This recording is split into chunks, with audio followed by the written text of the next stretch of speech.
6 months later, Captain Sarah Chen stood on the observation deck of the Orbital Research Station, watching clouds form over Kepler 442b for the first time in 3 years. Below her, green patches spread across what had once been a brown wasteland. Rivers ran clear again. The twin suns reflected off new lakes that teemed with restored life. "The atmospheric readings are perfect," Dr. Martinez reported, joining Sarah at the wide window. "Oxygen levels stable, nitrogen cycle fully restored, and the ocean chemistry is back to pre-collapse standards." "How long until full recovery?" Sarah asked, though she already knew the answer. "At this rate? 2 more years instead of the 10 we originally estimated. The Zilani bioacceleration techniques worked better than anyone imagined when combined with our atmospheric processors." Through the window, Sarah could see the capital city that had risen from the ashes of the old world. It wasn't purely Zilani, or purely human in design. It was something new, with floating biogardens growing alongside solid human-built foundations. Children played in parks where both earth flowers and Zilani singing trees grew side by side. "Captain Chen to the communication center," came Lieutenant Park's voice over the intercom. "Priority message from Galactic Council." Sarah made her way to the communication room where Park was grinning at her console. "Captain, you're going to want to see this." The main screen activated, showing Council Chairman Vex Malari, a dignified being from the Rigel system. "Captain Chen, I am calling to formally recognize the success of what the Council now calls the Kepler Restoration Project." "Thank you, Chairman, but the credit belongs to everyone who worked on it," Sarah replied. "Indeed. Which brings me to the main purpose of this communication." The chairman's expression grew more serious. "The Council has voted to adopt new humanitarian protocols based on your mission. We are calling them the Chen Protocols." Sarah blinked in surprise. "Sir?" "Captain, your methods initially seemed inefficient, even reckless. But the results speak for themselves. Not only did you save the Zilani people, you created breakthrough advances in terraforming, biotechnology, and interspecies cooperation that benefit the entire galaxy." On the screen behind the chairman, Sarah could see a presentation showing new relief missions throughout the galaxy. 17 worlds have requested human-led humanitarian assistance in the past month. 5 major terraforming projects have begun using Zilani-human hybrid technology. The economic impact alone— "Sir," Sarah interrupted gently, "we didn't do this for economic impact." Chairman Vex Malari smiled, an expression that looked odd on his reptilian features. "Which is exactly why it worked, Captain. The Chen protocols emphasize immediate, compassionate response over bureaucratic processing, partnership over charity, solutions over relocation." After the communication ended, Sarah walked through the residential areas of the station. In the human quarters, she found Rodriguez teaching a mixed class of human and Zilani children how to build atmospheric processors using building blocks. The children's laughter echoed through the corridors as they competed to create the most creative designs. "Uncle Rodriguez, can we make one that looks like a singing tree?" asked Kess, now healthy and bright-eyed, her golden scales shining with good health. "Why not?" Rodriguez grinned. "Engineering should be fun, right, kids?" A chorus of agreement came from human and Zilani voices alike. Sarah smiled, watching how naturally the children worked together, as if the idea that different species couldn't cooperate was simply foreign to them. In the main laboratory, she found Lyra wearing the dark blue uniform of the Joint Human-Zilani Research Council. She was working with a team of mixed-species scientists on what looked like plans for a massive project. "Planning the next impossible thing?" Sarah asked. Lyra looked up and smiled. "The Andorian Federation has reconsidered their position. They want our help restoring 3 dead worlds instead of just relocating refugees to barely livable ones." "And the Vorthan Collective?" "They're adapting. Commander Zexkol actually requested assignment to our next project." Apparently, efficiency includes emotional satisfaction now. Lyra's golden eyes sparkled with amusement. What's the next project? Lyra activated a holographic display showing a star system with multiple damaged worlds. The Proxima Crisis. Industrial accident contaminated 4 planets. 2 million refugees scattered across temporary camps. The local government wants to abandon the system and relocate everyone. But you have a better idea.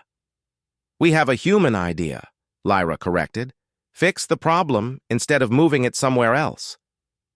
That evening, Sarah attended the dedication ceremony for the new Planetary Restoration Academy.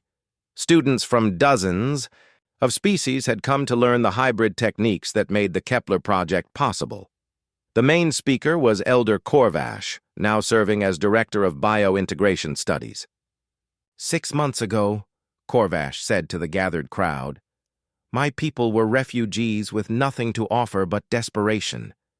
Today we stand as partners in the greatest humanitarian advance in galactic history. This happened because one human captain decided that rules exist to serve beings, not the other way around. The applause was thunderous, coming from beings with various types of hands, claws, and appendages. But Sarah barely heard it. She was watching Kess in the front row, sitting between her mother and Dr. Martinez, applauding enthusiastically for the elderly Zelani who had become her grandfather figure.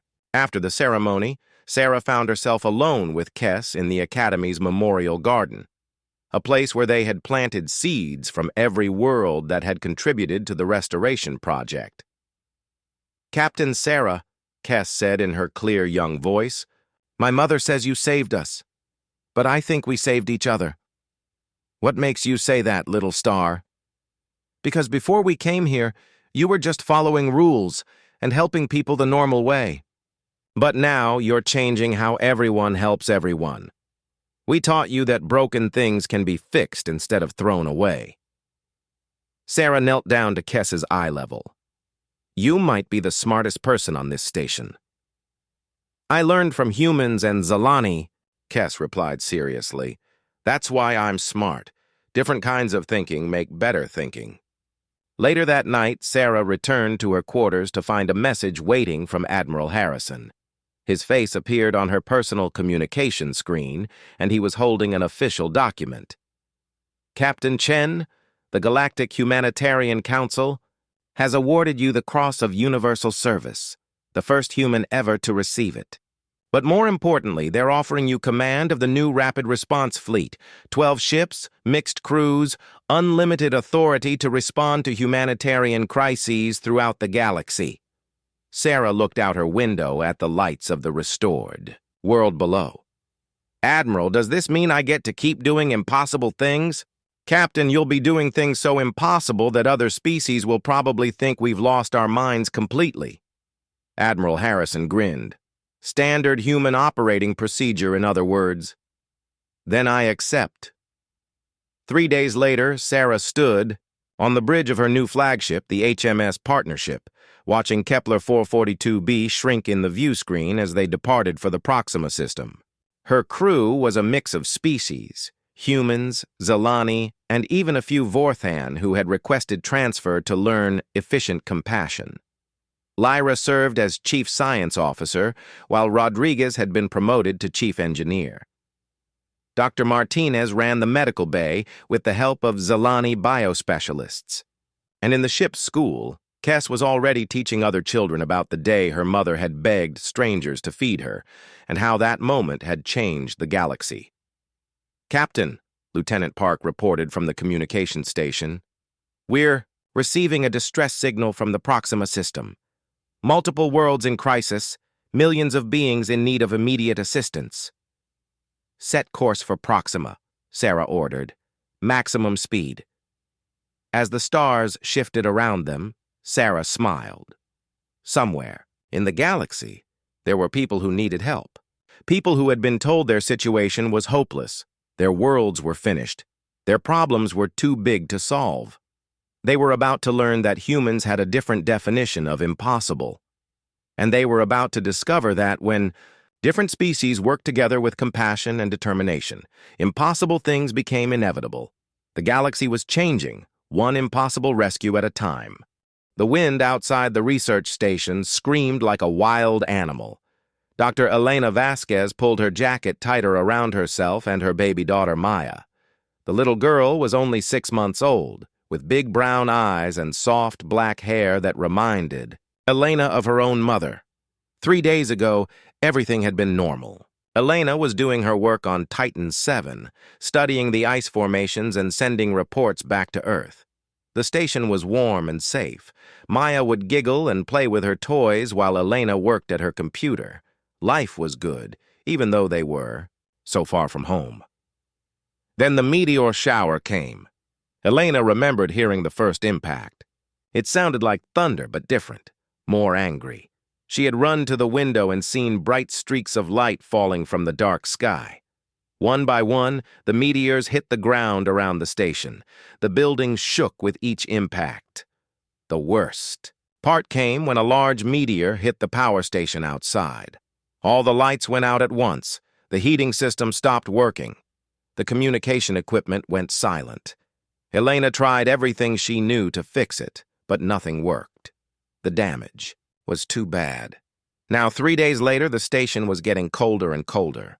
Elena could see her breath when she talked. Ice was starting to form on the inside of the windows. Maya's little hands felt cold even when Elena held them close. Elena looked at the emergency supplies. There was enough food for maybe 2 more days. But food would not help with the cold. The temperature was dropping fast. Soon, it would be too cold for anyone to survive. She had tried the emergency radio many times, but it was broken too. No one on Earth knew they were in trouble. The next supply ship was not coming for another week. Elena knew they would not last that long. Elena sat on the floor with her back against the wall. She wrapped Maya in every blanket she could find. The baby was sleeping now, but Elena could feel how cold her little body was getting. Tears came to Elena's eyes, but she wiped them away quickly. She had to be strong for Maya. "I'm sorry, little one," Elena whispered to her daughter. Mama tried her best. The station was so quiet now. Before the meteor shower, there were always sounds. The heating system humming, the computers beeping, the radio crackling with messages from Earth. Now there was only the wind outside and the sound of Elena's breathing. Elena thought about her life. She had worked so hard to become a scientist. She had dreamed of exploring space and making important discoveries. When the company offered her this job on Titan 7, she was so excited. Even when she found out she was going to have a baby, she still wanted to come. The company said families were welcome on the research stations. She thought about Miguel, Maya's father back on Earth. He had wanted to come with them, but there was only one spot available. Elena had promised to send videos every day so he could watch Maya grow up. Now he would never see his daughter again. The thought made Elena's heart hurt more than the cold. Elena looked down at Maya's sleeping face. Even in this terrible situation, her daughter looked peaceful. Maya had Elena's nose and Miguel's smile. She was perfect. "You know what, baby girl?" Elena said softly. "Abuela used to sing to me when I was scared.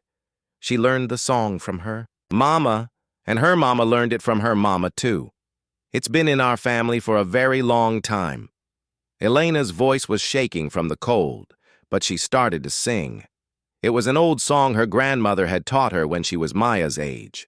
The words were in Spanish, the language of Elena's family. "Duérmete, mi niña. Duérmete, mi sol. Duérmete, pedazo de mi corazón." The song filled the quiet station. Elena's voice echoed off the metal walls. It was not a perfect voice, but it was full of love. Maya stirred a little in her arms, and Elena thought she saw her daughter smile. Elena kept singing. She sang about little birds and gentle winds. She sang about mothers who loved their children more than anything in the world. She sang about dreams and hopes and beautiful tomorrows. As she sang, Elena remembered all the times her grandmother had sung this same song. When Elena was sick with fever, when she was scared of the dark, when she was sad because other kids were mean to her at school. The song always made everything better. My grandmother used to say this song has magic in it, Elena told Maya. She said it could keep away bad dreams and sad thoughts. She said love makes the song work. Elena's fingers were getting hard to move because of the cold. Her lips felt stiff, but she kept singing. If these were going to be their last hours together, she wanted them to be filled with love and music, not fear. The temperature kept dropping. Elena could see ice forming on the walls now. Her breath made white clouds in the air, but still she sang, song after song. Lullabies her grandmother had taught her, songs her mother had hummed while cooking dinner, even songs she had learned in school. Maya woke up once and started to cry. Elena sang louder until the baby calmed down. Then Maya looked up at her mother, with those big brown eyes, as if she understood that the singing was important. "That's right, mi amor," Elena said. "We sing together. We're not afraid. We have each other, and we have our songs." Hours passed. Elena's voice was getting weak, but she did not stop. The songs kept coming, one after another. Some she remembered perfectly. Others she had to make up as she went along. It did not matter. What mattered was the love in her voice. Elena thought about all the mothers throughout history who had sung to their children. In caves during ice ages, on ships crossing dangerous oceans, in houses during terrible storms. Music was something humans had always shared. It made them feel less alone. As the station grew colder and darker, Elena held Maya closer. She sang, softer now, but she did not stop. The lullabies mixed with her prayers. She prayed that someone would find them. She prayed that Maya would not suffer. She prayed that love would be enough. Outside, the wind continued to howl. Inside, a mother sang to her child, filling the darkness with the most beautiful sound in the universe. A parent's love made into music. Far above the ice moon Titan 7, a strange ship moved through space without making any sound. The ship was long and silver, shaped like a giant knife cutting through the darkness. It did not look like any human ship. The metal was smooth and perfect, with no rough edges or ugly marks. Strange blue lights ran along its sides like veins carrying energy. Inside the ship, tall beings walked through clean white corridors. They moved in perfect silence, their feet making no noise on the metal floors. These were the Kethtar, and they had been traveling through space for thousands of years longer than humans had even existed. Commander Zixthul stood on the bridge of the ship, looking out at the stars. He was 7 feet tall, with pale gray skin that looked like smooth stone. His eyes were large and completely black, with no white parts like human eyes. He had no hair on his head, and his face showed no emotion at all. The Kethtar were famous throughout the galaxy for being the most logical beings anyone had ever met. They made decisions based only on facts and numbers. They never acted because of feelings like anger, fear, or love. Other alien races, sometimes, called them the empty ones because they seemed to have no emotions at all. "Commander," said Science Officer Velmar, approaching Zixthul with quiet steps. "We are receiving a signal from the ice moon below." Zixthul turned his black eyes toward his officer. "What type of signal?" "It appears to be a distress beacon from a human research station. The power levels are very weak. Our computers calculate that the station's life support systems have failed." Zixthul looked down at the white and blue surface of Titan 7. He could see the small research station, just a tiny dot on the frozen landscape. "How many life forms?" "Sensors detect 2 humans, 1 adult, 1 infant. Both life signs are becoming weaker." The commander stood still for a long moment, thinking. The Kethtar had rules about situations like this. They called it the Non-Interference Protocol. It said that advanced species should not help less developed ones. Natural selection should be allowed to work without outside help. If beings were not strong enough to survive on their own, then nature had decided they should not survive. This rule had been followed by the Kethtar for millions of years. They had watched many species grow strong or disappear completely. They had seen planets die and new ones be born. They never interfered. They only observed and recorded what they saw. "Commander, what are your orders?" asked Velmar. Zixthul was about to give the standard answer.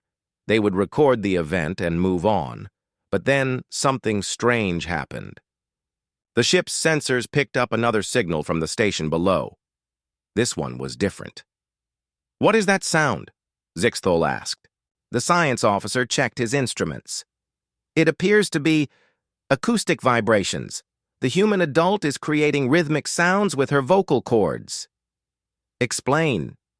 "The pattern suggests it is what humans call music or singing.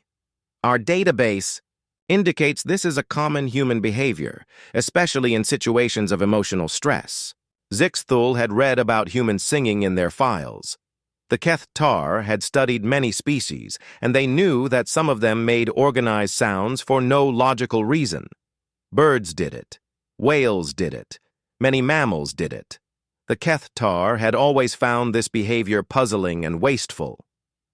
"Put the audio signal through the ship's speakers," Zixthul ordered. "Sir?" Velmar looked confused. The Kethtar never listened to alien sounds unless they contained important information.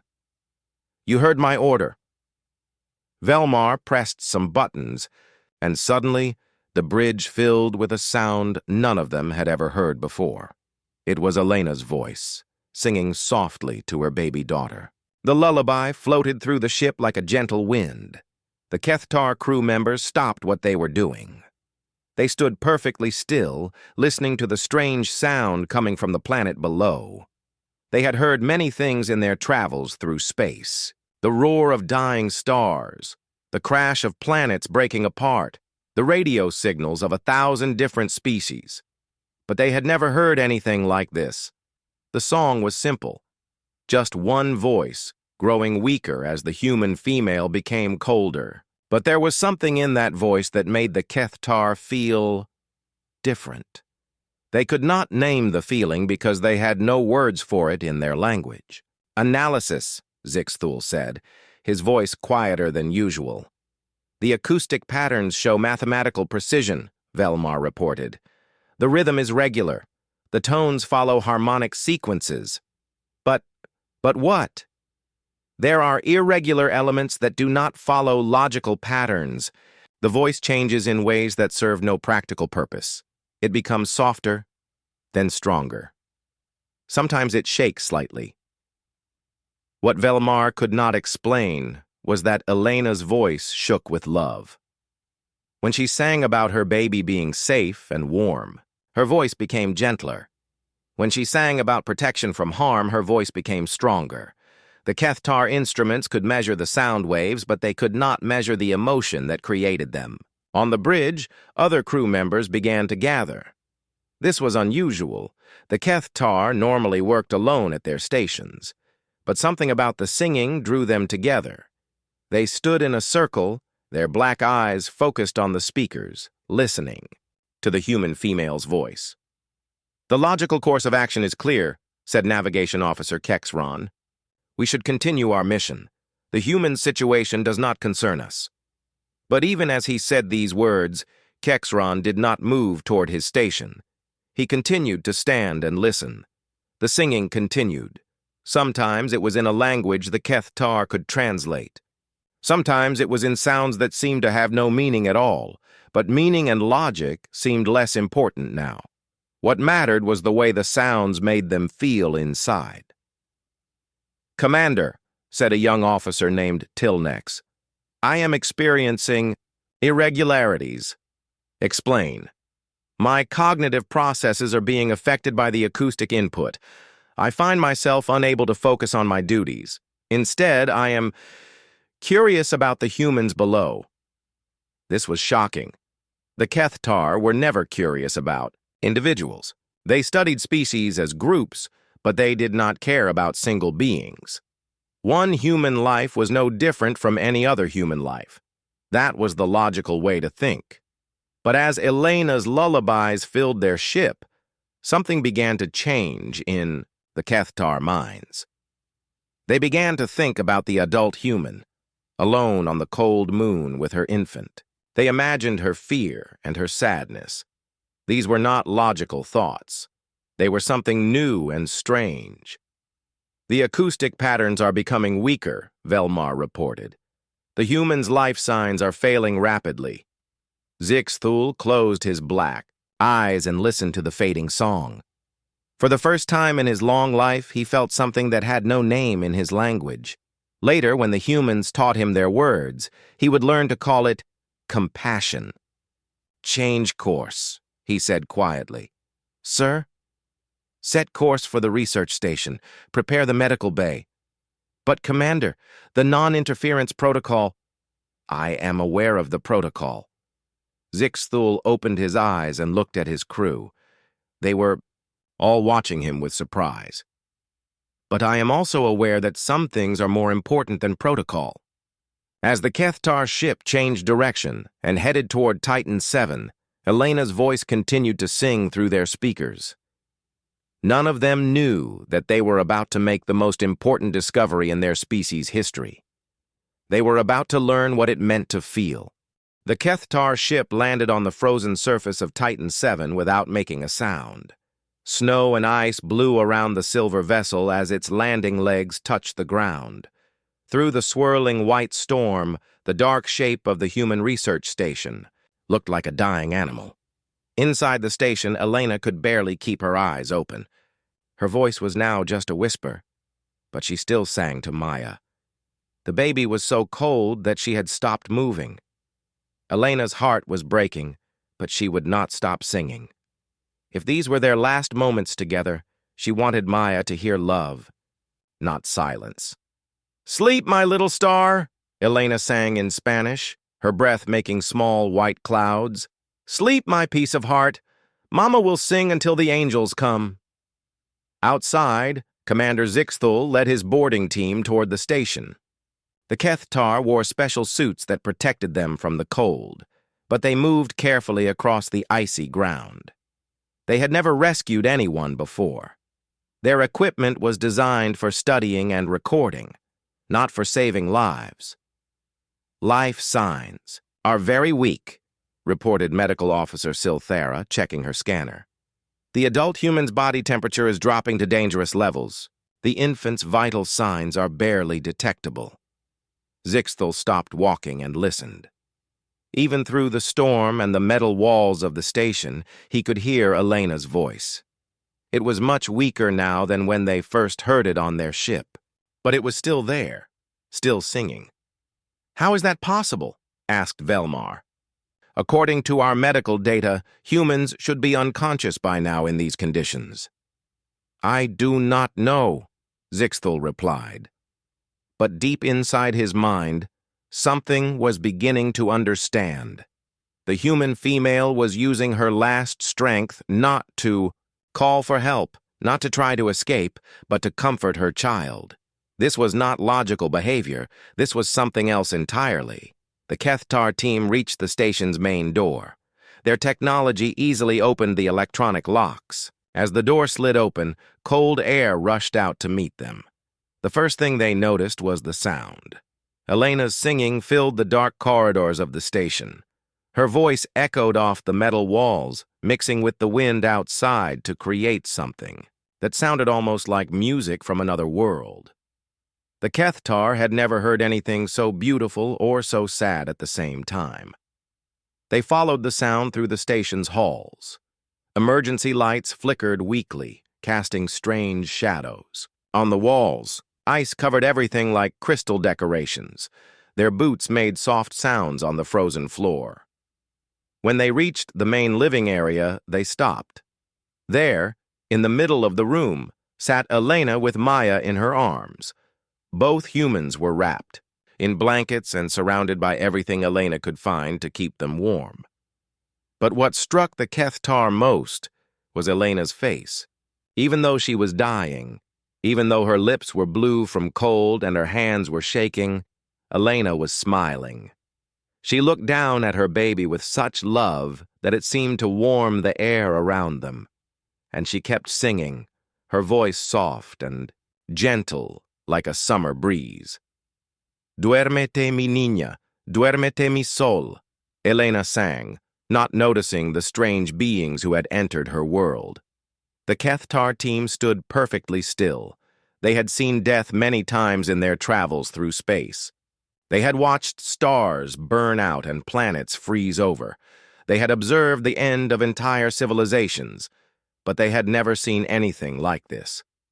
"She is using her final energy reserves to create acoustic comfort for the offspring," whispered Silthara.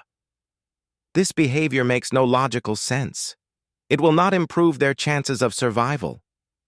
But even as the medical officer spoke these logical words, she found herself moving closer to the humans. The other Kethtar followed. They formed, a circle around Elena and Maya, drawn by something they could not name or understand. Elena finally noticed them. Her tired eyes opened wider as she saw the tall gray beings surrounding her. For a moment, she stopped singing. Fear flickered across her face. These creatures looked nothing like humans. They were clearly not from Earth. But then Maya made a small sound, and Elena's mother instincts took over. She pulled her baby closer and started singing again, louder this time. If these were aliens who meant them harm, at least Maya would hear her mother's voice until the end. "Please," Elena whispered between verses of her lullaby. "She's just a baby. She's innocent. If you're going to hurt us, please make it quick." The Kethtar looked at each other in confusion. Their translators had processed Elena's words, but they did not understand why she thought they would cause harm. More puzzling was why she continued to sing even when she was afraid. Commander Zixthul stepped forward. When he spoke, his voice came through a translation device that made it sound flat and emotionless. "We are not here to cause harm. We received your distress signal." Elena's eyes filled with tears, but she did not stop singing. Hope and disbelief mixed on her face. You came to help us?" "Yes," Zixthul said simply. But inside his mind, more complex thoughts were forming. Why had they really come? The logical reason was that they had detected the distress signal. But that was not the whole truth. They had come because of the singing. They had come because something about Elena's voice had made them feel different. Medical Officer Silthara approached with her scanner. "We need to take you to our ship immediately. Your body temperatures are at critical levels." As the Kethtar began to help Elena stand, she kept singing. Even as they wrapped her in thermal blankets from their ship, even as they carefully took Maya from her arms to check the baby's vital signs, Elena's voice continued to fill the air with lullabies. On the way back to their ship, something extraordinary happened. Other Kethtar crew members had left the ship and were standing in the snow, listening. They had come outside just to hear the humans singing more clearly. "Why are they all here?" Elena asked weakly as the medical team carried her toward the silver ship.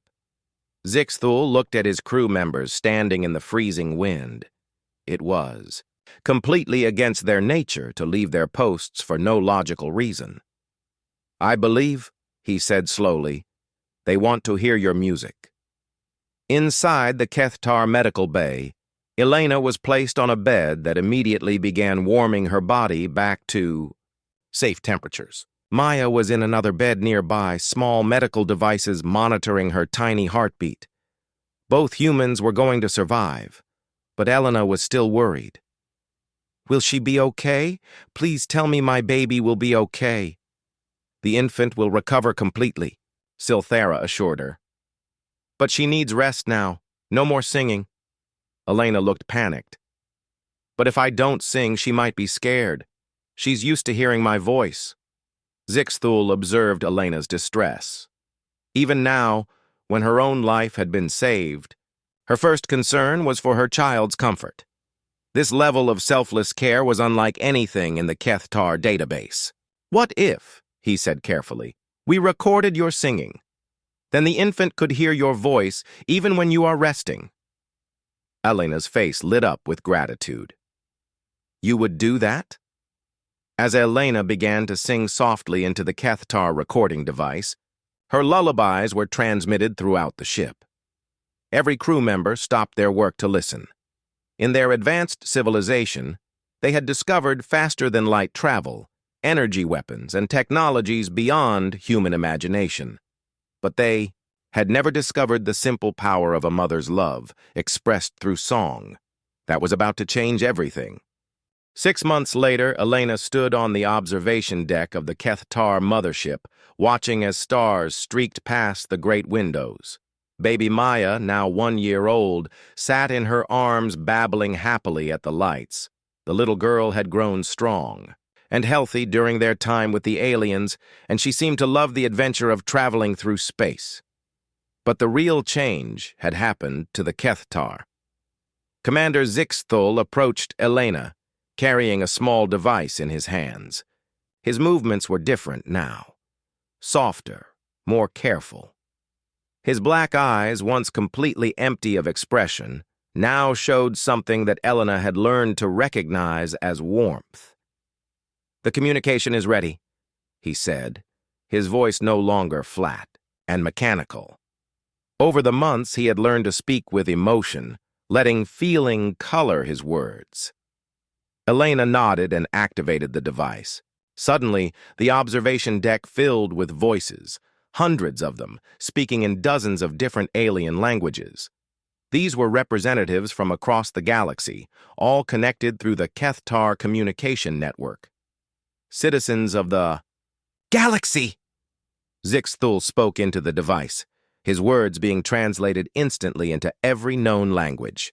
"We are here to share something that has changed our understanding of existence itself." The voices on the communication network grew quiet. The Kethtar were known throughout the galaxy as the most logical, most emotionless species ever discovered. For them to call a galaxy-wide meeting was unprecedented. 6 months ago, Zixthul continued, we encountered something we had never experienced before. We met a human female and her infant child, and we learned about the power of what humans call love. Elena stepped forward, still holding Maya. "Hello?" she said simply. "My name is Elena, and this is my daughter Maya. We want to share something with you, something that my grandmother shared with me, and her grandmother shared with her." With that, Elena began to sing. She started with the same lullaby she had sung on that cold night on Titan 7. Her voice, clear and strong now, filled the observation deck and traveled across the galaxy through the communication network. But this time, she was not alone. One by one, the Kethtar crew members joined her. They had spent months learning human songs, and their voices blended with Elena's in perfect harmony. Commander Zixthul's deep voice carried the melody, while Medical Officer Silthara added gentle harmonies. Young Officer Tilnex had learned to whistle, and his clear notes danced above the singing voices. Across the galaxy, something extraordinary began to happen. On the water world of Aquanis, the dolphin-like Citari stopped their endless debates about philosophy and listened to the strange new sounds. For the first time in their history, they felt something beyond intellectual curiosity. They felt wonder. In the crystal cities of Zephyria, the insect-like mantids put down their scientific instruments and gathered around their communication devices. The music made them think of the songs their ancestors had sung before they became obsessed with logic and efficiency. On the desert planet of Scornia, the reptilian saurians felt their cold blood warm as Elena's lullabies reminded them of the protective instincts they had thought were just biological programming. But this was more than programming. This was love. Even the machine-like synthetics of the core worlds found their electronic consciousness changing as the music touched their quantum processors. They began to understand that their desire to protect organic life was not just following orders, it was caring. When the song ended, the galaxy was silent for a long moment. Then, slowly, voices began to speak on the communication network. "What was that sound?" asked a Centauri representative. "How did it make us feel different?" wondered a mantid scientist. Elena smiled and adjusted Maya in her arms. The baby had fallen asleep during the singing, her tiny hand wrapped around one of Elena's fingers. "That was a lullaby," Elena explained. "It's a song that mothers sing to their children to help them feel safe and loved. But music is more than just pretty sounds. It's a way of sharing feelings, of connecting with each other across any distance." "The human speaks truth," said Zixthul. "Before we heard Elena's songs, we existed without truly living. We had knowledge but no wisdom. We had logic but no compassion. We were advanced in technology but primitive in spirit." Over the following days, something beautiful began to happen throughout the galaxy. Species that had been cold allies for thousands of years started reaching out to each other with warmth. Trade negotiations that had been purely about profit became opportunities to share culture and friendship. The Centauri began composing their own songs, using their natural echolocation abilities to create music that could be felt as well as heard. The mantids discovered that their wing beats could create rhythms that expressed emotions they had never acknowledged. The saurians found that their powerful voices could carry melodies across entire continents. Even the synthetics learned to make music, programming their circuits to create electronic symphonies that somehow managed to sound both alien and deeply familiar at the same time. Elena became known throughout the galaxy as the Song Bringer, the human who had awakened an entire civilization to the power of emotion. But she always insisted that she had not brought anything new. She had simply reminded everyone of something they had always carried inside them. Every species in the galaxy has some form of music, she would say in her speeches to the Galactic Council. Love is not just a human thing, it's a universal thing. We just forgot how to listen for it. Maya grew up as the most famous child in galactic history. She was the baby who changed everything, the infant whose mother's love had literally awakened the galaxy to emotion. As she learned to walk and talk, species from across the stars sent her gifts and messages of gratitude. But Maya's favorite gift was always the same, when alien visitors would sing to her in their own languages, sharing their own versions of lullabies and love songs. The Keth-Tar ship became the first galactic cultural exchange vessel traveling from world to share music and stories. Elena served as the first human ambassador to the galaxy, but her most important job was still being Maya's mother. Years later, when historians wrote about the Great Awakening, the period when the galaxy learned to feel, they would trace it all back to one cold night on a small ice moon. They would write about a mother who refused to let her baby die in silence, who filled the darkness with love made audible. Elena's grandmother's lullaby, passed down through generations of human mothers, had become the song that awakened an entire galaxy to the power of love. And in the end, that was the greatest discovery of all, that the universe was not cold and empty, but warm and full of beings who could learn to care for each other. All it took was someone willing to sing the first note. The song continued, echoing across the stars, reminding everyone who heard it that love was the most powerful force in the universe. And it always would be.